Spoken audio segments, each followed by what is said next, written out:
Hari indirimbo yitwa akandi karyo. Iyo ndirimbo wayanditse uri muri inspiration meze gute, uri himu ya mood ushaka gutanga iki ubutumwa cyane cyane? Muri eglise hama hariho umuntu yari yigeze kuba ari ahantu hejuru hama arashikirwa n'ibintu hahandi ubona umuntu yagiye hasi cyane cyane abona ubuzima bugoye hama aje muri eglise iba nka message yuko Imana igiye kumuhindurira ibihe n'ubwo nyene message ije nko iciye kuri we ko igiye kumuzanira kandi karyo ni nk'indi chance yindi opportunity igiye kumuha kuronka ego hati vyizigiro ego abantu benshi ati ntwaje gutora agashimwe kubera iki ziko agashimwe uzo gatahana ntabyo narinzi ariko kubera ibikorwa responsibility aussi nari mfise ni nayo mpamvu. Pasteur Lopez, turabonye ifoto y'ikazunguka kuri social media ikidaje canke icupa ry'inzoga imbere abantu ati we ni wa mukozi w'Imana.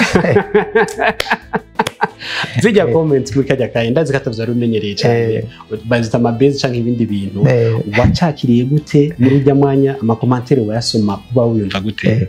Urabona yo mudukorera ngo muzanye bezi d'abord Jason sinigeze n'inzoka rero mbonye kanwa yaje karantwengeje aho kumbabaza kubera nzi condi hama taco niyagirize numvise vraiment ntivyatushije narabona nyira nabivugira hama yerezuma rero nabandi babidefanda ugati nimumubeshe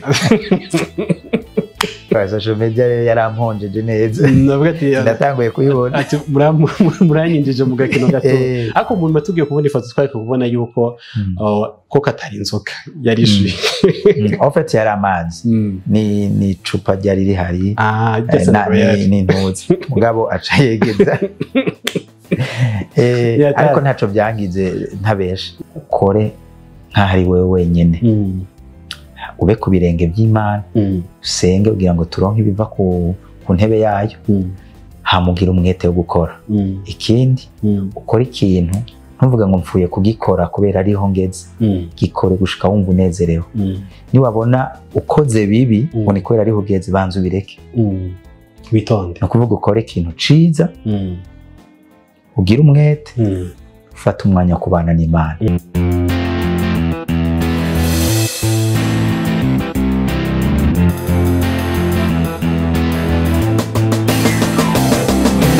Yes, bakunze open mic. My name is Patrick Ndikumwe n'umukozi w'Imana cyumwe akaba ari n'umuririmbyi indirimbo Imana yitwa Pasteur Lopez Nininahazwe. Ndakora mu kice. Nanje ndabaramukije cyane. Lopez Nahazwe niko kabavyiye na ka Pasteur naryo nibaze ko ari umurimo w'Imana. Yego. Pasteur Lopez yatanga imirimo yiwe iryari gushika n'umunsi tumubona no munsi nka Pasteur cyo kimana kora karyo y'umuziki. Ok, nakije 2004 donc ibikorwa sano waciye bitangura nka 2005 Hama nabikora mako biblique muri quartier muri ministère gushikaho no kuririmba aussi byavuye bica biza ma 2009 Hama ndinjira no mu ngabo bwongere 2015 ni wabatizwa kana ku pasteur non 2014 music gospel career naho zari bimeze gute? Nayitanguye 2020 ariko nayo nsanzwe ndirimba muri eglise gusa ntarandika indirimbo ndazisohore. Kuri iki band ndavyo donc nabonye ko mumaze imyaka 4 mushirako indirimbo zanyu. Hari indirimbo yitwa akandi karyo. Iyo ndirimbo wayanditse uri muri inspiration meze gute, uri himu ya mood ushaka gutanga iki ubutumwa cyane cyane? Okay, nari muri eglise hama hariho umuntu yari yigeze kuba ari ahantu hejuru hama arashikirwa n'ibintu hahandi ubona umuntu yagiye hasi cyane cyane abona ubuzima bugoye hama aje muri eglise iba nka message yuko Imana igiye kumuhindurira ibihe n'ubwo nyene message ije nko iciye kuri we ko igiye kumuzanira kandi karyo ni nk'indi chance yindi opportunity igiye kumuha kuronka ego hati vyizigiro ego kwa kandi karyo. Okay, ni indirimbo zonovuga kari nka zitatu rukwirikirane wasohoye zagize ikimazi mu mitima abantu cyane.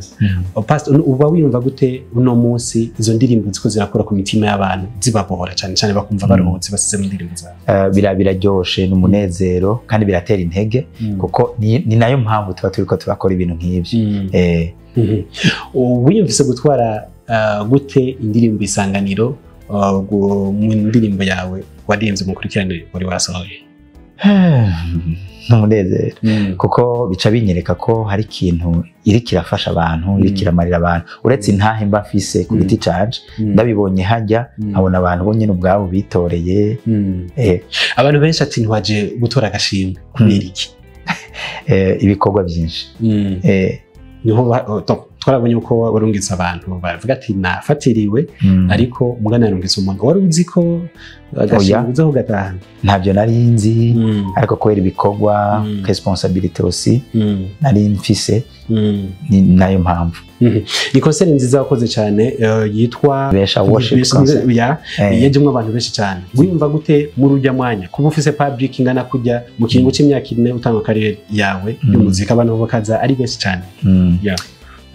Ntabeshe, narumva numiwe, nabonye ubwizigirwa bw'Imana, numva umunezero. Yego. Twavuga ko tuzokubona mu bindi biteramo nkabijya uzuza urategura buri mwaka? Sinobyemeza buri mwaka, ariko niko nditegurira ikindi. Hari abantu benshi iyo bariko baravuga indirimbo zacu z'indundi ndabishira hamwe bakavuga ko watanu namuziko ziragira, ariko muri gospel turabona ko turajabuka imbibe. Mu myaka 5 ubona gute umuziki gospel mpimbaza Imana? James ibyizigiro byinshi. Yego. Hariho abatwitanga imbere kandi bakiriko barakora, ariko kandi hariho n'amageneration yandi ari karaba, kandi nibyo dusengera, ni nabo tufuronka kajyo kuganira, ari ico ushobora gufasha uragikora kugira ngo ejo impano zisanzwe zibitse zibe ziriko ziranyiguruka. Ari Pasteur Lopez yavuze ati uyu muhungu Imana igiye kumagurutsa atangure gukora ibikorwa by'Imana. Tuvuye ko arico gihe uno musi urimo. Pasteur Lopez ni umwe mu bantu Imana ikwira tuza cyane mu Burundi. Apôtre Apollinaire, mube hafi. Soyez près de lui. Approchez-le. Discutez. Montrez-les les bonnes voies et les mauvaises. Parce qu'il y a une grande onction que Dieu place sur lui. Soutenez-les. Parce souvent quand Dieu élève les gens, ils sont dans l'orgueil. Quand je vois quelqu'un qui monte,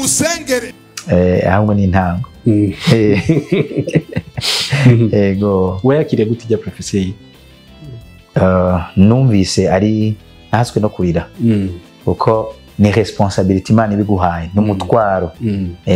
Buriya abantu babona gusa uri imbere mugabo kandi ko imbere n'umutwaro ni ikintu kitaba coroshe. Numvise rero nshishitwe bugufi n'Imana numva nshaka ubufasha bwayo. Pasteur Lopez, turabonye ifoto ikazunguka kuri social media ikidaje canke icupa ry'inzoga imbere abantu ati we ni wa mukozi w'Imana.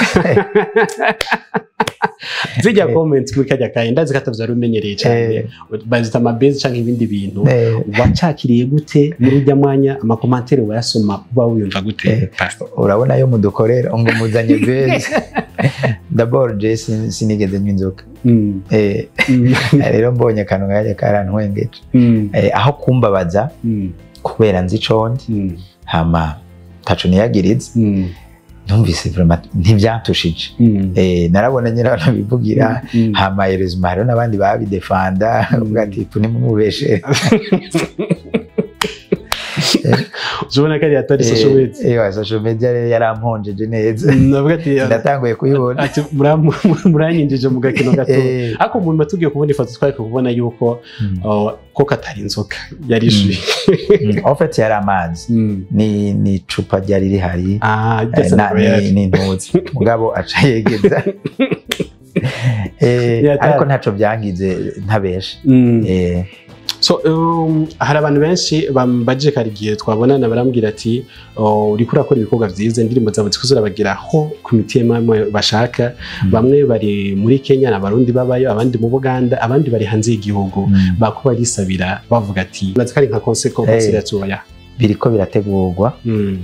Abasenga bandanye basenge ariko birahari ego hatandukanye turabona ubutumire ego tuzobibamenyesha.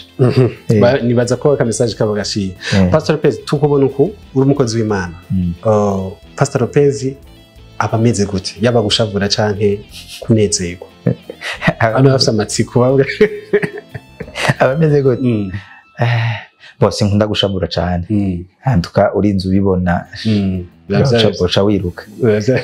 Ariko kenshi vraiment sindanabibona ryari kenshi.